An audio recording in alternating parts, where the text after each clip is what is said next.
नमस्कार और the deep dive में आपका स्वागत है। आज हमारे पास रेलवे भर्ती बोर्ड मतलब आरआरबी की सेक्शन कंट्रोलर 2026 परीक्षा से जुड़े कुछ दस्तावेज हैं। हमारा मकसद है इन सब जानकारियों को जोड़कर एक साफ रोड मैप तैयार करना। बिल्कुल, ताकि जो भी उम्मीदवार तैयारी कर रहा है उसके लिए राह आसान हो सके। तो पहली चीज जो एकदम सामने दिखती है वो हैं तारीखें 11 और 12 फरवरी 2026। हाँ। और कुल पद हैं 368। हाँ, लेकिन ये आंकड़े कहानी का बस एक छोटा सा हिस्सा है। सही बात है। तो चलिए इस पहेली को सुलझाते हैं और समझते हैं कि आरआरबी असल में किस तरह का उम्मीदवार ढूंढ रहा है। बिल्कुल, यह सिर्फ एक परीक्षा की अधिसूचना नहीं है, यह अपने आप में एक स्ट्रैटेजी डॉक्यूमेंट है। अगर इसे सही से पढ़ें तो ये खुद बताता है कि इसे पास कैसे करना है। और सबसे पहली बात जो ये बताता है वो ये है कि यह एक स्प्रिंट नहीं बल्कि एक मैराथन है जिसमें कई पड़ाव हैं। तो पहला सवाल यही है कि ये मैराथन दिखती कैसी है? क्या ये सिर्फ एक बड़ी सी लिखित परीक्षा है और बस काम हो गया? नहीं नहीं, ये उससे कहीं ज्यादा विस्तृत और सोचा समझा प्रोसेस है। दस्तावेजों के अनुसार पूरी प्रक्रिया में 4 मुख्य चरण हैं। 4 चरण? हाँ, पहला है सिंगल स्टेज कंप्यूटर आधारित परीक्षा, जिसे हम सीबीटी कहेंगे। यही वो गेटवे है जिससे सब कुछ शुरू होता है। अच्छा। जो इसे पार करते हैं वे दूसरे चरण में पहुंचते हैं, कंप्यूटर आधारित एप्टीट्यूड टेस्ट यानी सीबैट। ठीक है, तो पहले एक नॉलेज टेस्ट, फिर एक एप्टीट्यूड टेस्ट, उसके बाद जो लोग इन दोनों में सफल होते हैं उन्हें तीसरे चरण के लिए बुलाया जाता है, जो है दस्तावेज सत्यापन, डॉक्यूमेंट वेरिफिकेशन। हाँ, और अगर सब कुछ सही रहा तो आखिरी पड़ाव है मेडिकल परीक्षा। इन चारों को पार करने के बाद ही कोई सेक्शन कंट्रोलर बनता है। ठीक है, तो चलिए इस मैराथन के पहले और सबसे बड़े पड़ाव पर आते हैं, मतलब कंप्यूटर आधारित परीक्षा या सीबीटी। इसके नियम क्या हैं? सीबीटी को समझने के लिए सबसे जरूरी बात यह है कि ये सिर्फ एक परीक्षा नहीं है, ये एक फिल्टर है। दस्तावेजों के मुताबिक 100 सवाल होंगे और समय मिलेगा 120 मिनट। 1 मिनट, 100 सवाल 120 मिनट में, यानी हर सवाल के लिए मुश्किल से 72 सेकंड। पर गणित के सवालों में तो एक सवाल पढ़ने और समझने में ही 1 मिनट लग जाता है। और यहीं पर रणनीति का खेल शुरू होता है। ये सिर्फ ज्ञान की परीक्षा नहीं है, ये टाइम मैनेजमेंट की परीक्षा है। और प्रेशर की भी, बिल्कुल। और इसे और ज्यादा चुनौतीपूर्ण बनाने के लिए इसमें नेगेटिव मार्किंग भी है। हर गलत जवाब पर आपके 1/3 अंक कट जाएंगे। ओह, मतलब ये सांप सीढ़ी का खेल है। हर सही जवाब आपको एक सीढ़ी ऊपर चढ़ाता है, लेकिन हर गलत जवाब एक बड़े सांप की तरह आपको सीधा नीचे ले आता है। आपने बिल्कुल सही समझा। इसका मतलब ये हुआ कि हर सवाल का जवाब देना जरूरी नहीं है। हाँ, कभी-कभी किसी सवाल को छोड़ देना उसे गलत करने से बेहतर होता है। सटीकता यानी एक्यूरेसी यहाँ सबसे बड़ी दोस्त है। अंदाजा लगाना बहुत महंगा पड़ सकता है। अब आते हैं सबसे बड़े सवाल पे। हमने खेल के नियम तो समझ लिए, लेकिन खेल का मैदान कैसा है? मतलब इस सीबीटी में पूछा क्या जाएगा? मैदान काफी बड़ा और विविध है। सिलेबस को 3 मुख्य भागों में बांटा गया है और अंकों का बंटवारा ही सबसे बड़ी कहानी कहता है। पहला और सबसे महत्वपूर्ण हिस्सा है विश्लेषणात्मक और गणितीय क्षमता, यानी एनालिटिकल एंड मैथमेटिकल कैपेबिलिटी। और इसका वजन कितना है? 100 में से 60 अंक। 60% सिर्फ गणित और डेटा के लिए? ये क्या हो रहा है? रेलवे कोई सेक्शन कंट्रोलर भर्ती कर रहा है या फिर कोई डेटा साइंटिस्ट? ये तो बहुत ही ज्यादा है। और यही तो इस परीक्षा का सबसे बड़ा सुराग है। एक सेक्शन कंट्रोलर का काम सिर्फ नियम जानना नहीं है, ये एक बहुत बड़ा रियल टाइम ऑप्टिमाइजेशन पजल है। वो एक जटिल नेटवर्क पर ट्रेनों के ट्रैफिक को मैनेज कर रहा है। ये 60% का वेटेज हमें बताता है कि रेलवे ऐसे इंसान को ढूंढ रहा है जो दबाव में तुरंत डेटा को एनालाइज कर सके, पैटर्न पकड़ सके और डेटा के आधार पर तार्किक फैसले ले सके। वाह, तो इस 60 नंबर के सेक्शन में असल में है क्या? इसमें 2 मुख्य हिस्से हैं। एक है पारंपरिक गणित, जिसमें नंबर सिस्टम, प्रतिशत, लाभ हानि, बीजगणित, ज्यामिति जैसे टॉपिक हैं। हाँ। और दूसरा जो ज्यादा महत्वपूर्ण है वो है डेटा विश्लेषण और व्याख्या। इसमें आपको टेबल, चार्ट, ग्राफ दिए जाएंगे और आपको उनसे मतलब निकालना होगा। मतलब सिर्फ फॉर्मूले रटवा काफी नहीं है, आपको उस डेटा के पीछे की कहानी समझनी होगी। ये तो बहुत प्रैक्टिकल स्किल है। अब बाकी के 40 अंकों का क्या? बाकी के 40 अंक 2 भागों में बटे हैं, 20-20 अंकों के। हाँ। दूसरा भाग है तार्किक क्षमता या लॉजिकल कैपेबिलिटी। अच्छा। इसमें भी 2 दिलचस्प हिस्से हैं।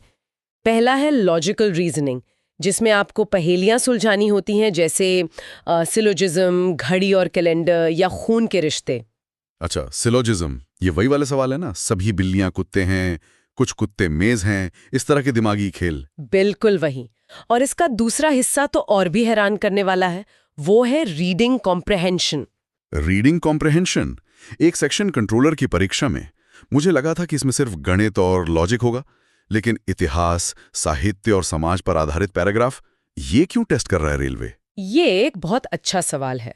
सोचिए, एक सेक्शन कंट्रोलर को हर दिन कई तरह के सर्कुलर, नियम और रिपोर्ट पढ़ने और समझने पड़ते हैं, और वो बहुत जटिल भाषा में लिखे हो सकते हैं। सही बात है। रीडिंग कॉम्प्रहेंशन ये परखता है कि आप लिखी हुई जानकारी को कितनी तेजी और सटीकता से समझ सकते हैं।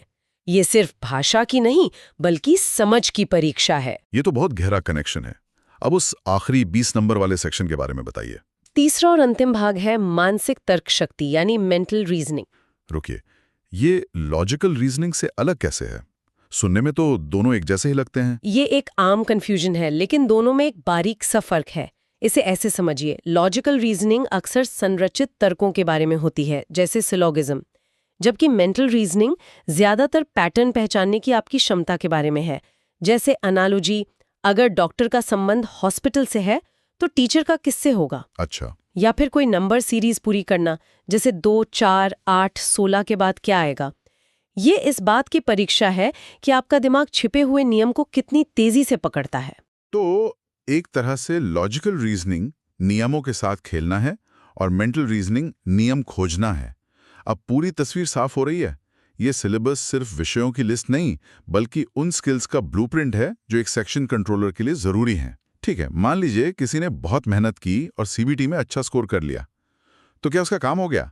या कहानी में कोई और मोड़ है? मेरिट लिस्ट कैसे बनती है? यहीं पर कहानी और भी दिलचस्प हो जाती है, और यहीं पर असली रणनीति सामने आती है।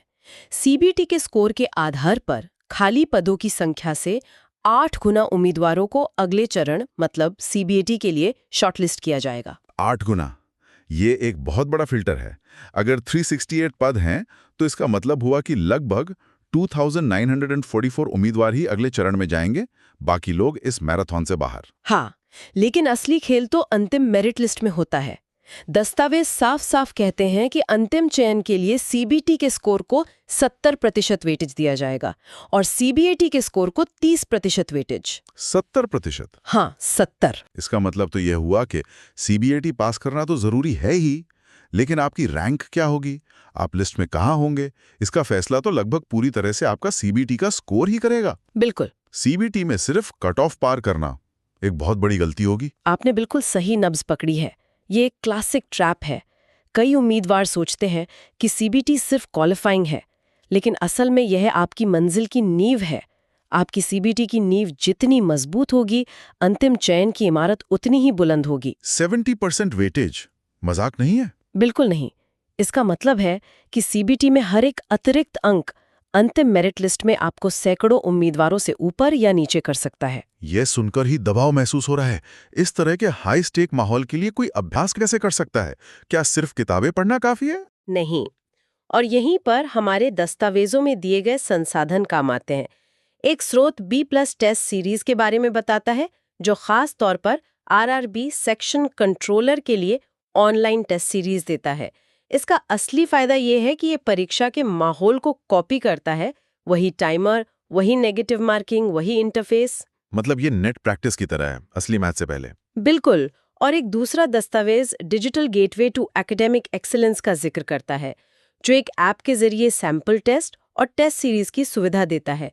इन संसाधनों का मकसद सिर्फ ये जांचना नहीं है कि आपको कितना आता है, बल्कि ये सिखाना है कि उस 120 मिनट के दबाव में आप अपने ज्ञान का इस्तेमाल कैसे करते हैं। ये दिमाग के लिए एक तरह का जिम है। हाँ, कह सकते हैं। तो आज भाव में तेजी से और सही निर्णय लेने की क्षमता, जटिल जानकारी को समझने की क्षमता और पैटर्न को पहचानने की क्षमता। मतलब तैयारी सिर्फ सिलेबस खत्म करने की नहीं होनी चाहिए। नहीं, तैयारी उस सोच को अपनाने की होनी चाहिए। जब आप एक डेटा इंटरप्रिटेशन का सेट हल कर रहे हो, तो ये मत सोचिए कि आप परीक्षा का सवाल हल कर रहे हैं। ये सोचिए कि आप एक कंट्रोल रूम में बैठे हैं और आपके सामने असली ट्रेनों का डेटा है और आपके एक फैसले से पूरा नेटवर्क प्रभावित हो सकता है। वाह! ये सोच तैयारी के पूरे दृष्टिकोण को बदल सकती है। इसे सिर्फ रटने से हटाकर कौशल विकसित करने की ओर ले जा सकती है। और अंत में शायद यही वो फर्क है जो एक सफल उम्मीदवार और बाकी लोगों के बीच में होता है।